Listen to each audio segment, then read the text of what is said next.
Hello, welcome back to the reading of the poem of the Man God, written by Maria Valtorta, Volume 4. Chapter 424, Part 3, at Caesarea on the Sea, the Roman ladies and the slave Galla, Ciprina.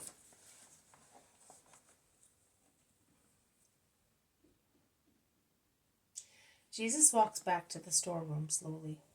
He is pensive. He does not lie down again. Sitting on a pile of rolled-up ropes, he prays fervently. The 11 apostles are still fast asleep. Some time goes by thus, about 1 hour. Then the rope maker looks in and beckons Jesus to go to the door. "There is a slave who wants you." The slave, a Numidian, is outside in the square, still exposed to the sun. He bows, and without speaking, he gives Jesus a waxed tablet. Jesus reads it and says, "Tell her that I will wait until dawn. Have you understood?" The man nods assent. And to make Jesus understand why he does not speak, he opens his mouth to show that his tongue has been cut off. "Poor wretch," says Jesus, caressing him. 2 tears stream down the dark cheeks of the slave, who takes Jesus' white hand in his dark ones, which are so much like those of the big monkey, and he rubs it against his face. He kisses it, and then throws himself on the ground. He takes Jesus' foot and lays it on his head, a language of gestures to express his gratitude for that gesture of pitiful love. And Jesus repeats, "Poor wretch," but he does not cure him. The slave stands up and wants the waxed tablet back. Claudia does not wish to leave any trace of her correspondence. Jesus smiles and hands the tablet to him.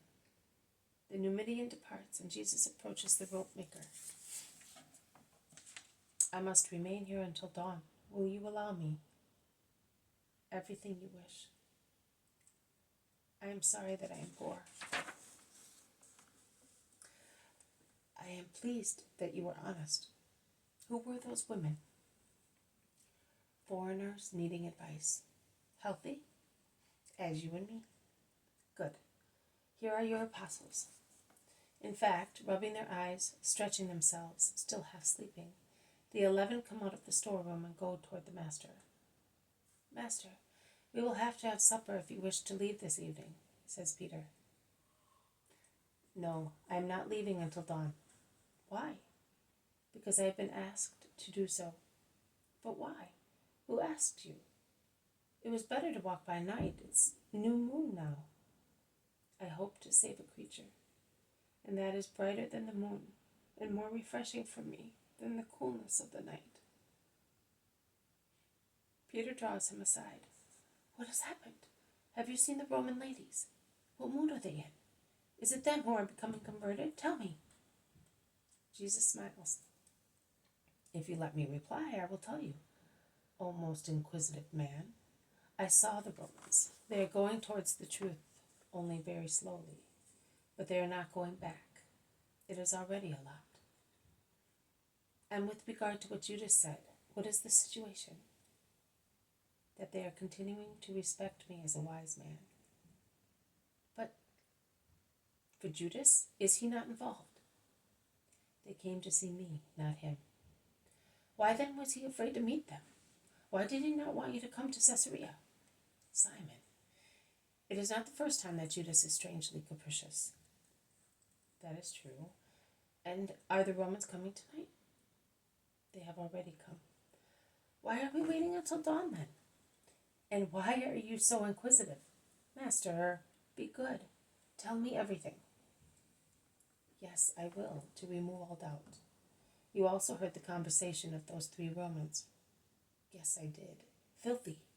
Plague. Demons. What have we got to do with that?" "Ah, I see. The Roman ladies will go to the dinner, and then they will come and ask to be forgiven for taking part in filthiness. I am surprised that you agree." and I am surprised at your rash judgment. Forgive me, master. Yes, you had better know that the Roman ladies are not going to the dinner party, and that I asked Claudia to intervene on behalf of that girl. Oh, but Claudia can do nothing. The girl was bought by the Roman, and he can do what he likes with her. But Claudia can exert much influence upon the Roman, and Claudia sent word to me to wait until dawn before leaving. Nothing else. Are you satisfied? Yes, master, I am. But you have not rested. Come now. You are so tired. I will watch to ensure that you are left in peace. Come. And lovingly tyrannical, he pulls and pushes Jesus, compelling him to lie down once again. Hours go by. It is sunset. Work comes to an end, and children shout louder in the streets, and little squares and swallows screech in the sky. The first shades of evening descend upon the earth, and swallows go back to their nests, and children to bed. One by one, all noises cease, so that one can hear only the light rippling of the water in the canal, and the louder lapping of the waves on the shore. The houses of tired workmen are closed. Lights go out and rest descends to make everyone blind and dumb, remote. The moon rises and adorns with her silver also the dirty sheet of water of the little dockyard, which now looks like a sheet of silver. The apostles are sleeping once again on the hemp. Jesus, sitting on one of the winches, his hands in his lap, is praying, thinking, waiting. He does not lose sight of the street coming from town. The moon rises. She is perpendicularly above his head. The noise of the sea is louder. The smell of the canal is stronger, and the cone of the moon which plunges its beams into the sea becomes wider and wider, embracing all the expanse in front of Jesus, and fades away farther and farther, a path of light which seems to be coming towards Jesus from the end of the world along the canal, finishing in the basin of the dockyard. And a little white boat is coming along that path. It is proceeding without leaving any trace on the liquid path. As the water becomes smooth again after it passes, it comes up the canal. It is now in the silent dockyard. It draws closer and stops. And three shadows land from it, a robust man, a woman, and between them a slender figure. They direct their steps towards the house of the rope maker. Jesus stands up and goes to meet them. Peace to you. Whom are you looking for? For you, master, says Lydia, unveiling her face and coming forward alone. And she goes on, Claudia has fulfilled your desire, because it was a just and completely moral matter. That is the girl. Valeria will take her later as a nurse for little Fausta. In the meantime, she asks you to keep her, or better still, to entrust her to your mother, to the mother of your relatives, or to the mother of your relatives. She is completely pagan. Nay, more than pagan. The master who brought her up put absolutely nothing into her. She knows nothing about Olympus or anything else. She has only a holy terror of men, because life was revealed to her in all its brutality only a few hours ago. Oh, how sad. Too late? No, not from a material point of view. But he was preparing her for his, let us say sacrilege. And the girl is terrified. Claudia had to leave her with that satyr while dinner lasted, as she intended to take action when wine had impaired his capability of pondering. I need not remind you that if man is always lewd in his sensual love affairs, he is much more so when he is drunk. But only then he is a laughingstock who can be urged by force and despoiled of his treasure. And Claudia took advantage of the situation. Aeneas wants to go back to Italy, whence he was sent away as he had fallen out of favor. Claudia promised his return in exchange for the girl. Aeneas swallowed the bait. But tomorrow, when he is sober, he will rebel. He will look for her. He will cause an uproar. It is true that tomorrow Claudia will have the means to silence him. Violence? No. Oh, violence used for a good purpose is useful, but it will not be used. Only Pilate, still stunned by the quantity of wine he drank this evening, will sign the order for Aeneas to go and report to Rome. He will leave with the first military ship.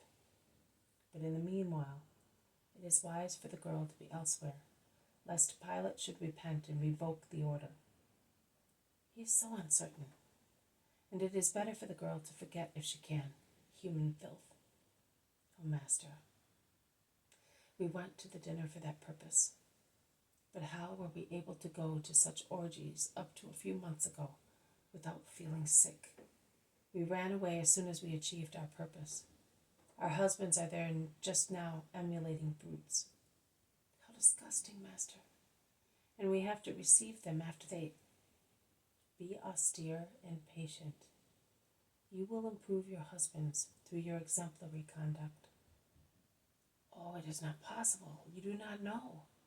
The woman weeps more out of scorn than sorrow. Jesus sighs. Lydia resumes. Claudia asked me to tell you that she did this to prove to you that she reveres you as the only man who deserves veneration. And she wants me to inform you that she thanks you for teaching her the value of a soul and of purity. She will never forget that. Do you want to see the girl? Yes. And who is the man? The dumb Numidian whom Claudia employs in the most secret matters. There is no danger of delation. He has no tongue. As in the afternoon, Jesus repeats, poor wretch. But even now he does not work a miracle. Lydia goes and takes the girl by the hand and almost drags her before Jesus. She explains she knows few Latin words and even fewer Judean, a little wild animal, just an object of pleasure. And she says to the girl, don't be afraid. Say thanks to him. It is he who saved you. Kneel down, kiss his feet. Cheer up. Do not tremble. Forgive her, Master.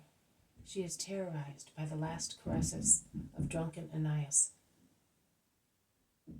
Poor girl, says Jesus, laying his hand on the veiled head of the girl.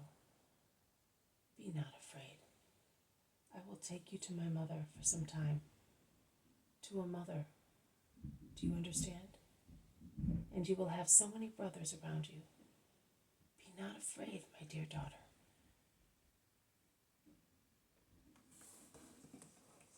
This has been a reading from the poem of the Man God, written by Maria Valtorta, Volume 4. Chapter 424, Part 3, At Caesarea on the Sea, the Roman Ladies and the Slave, Galla Ciprina. Thank you for listening. I will see you tomorrow.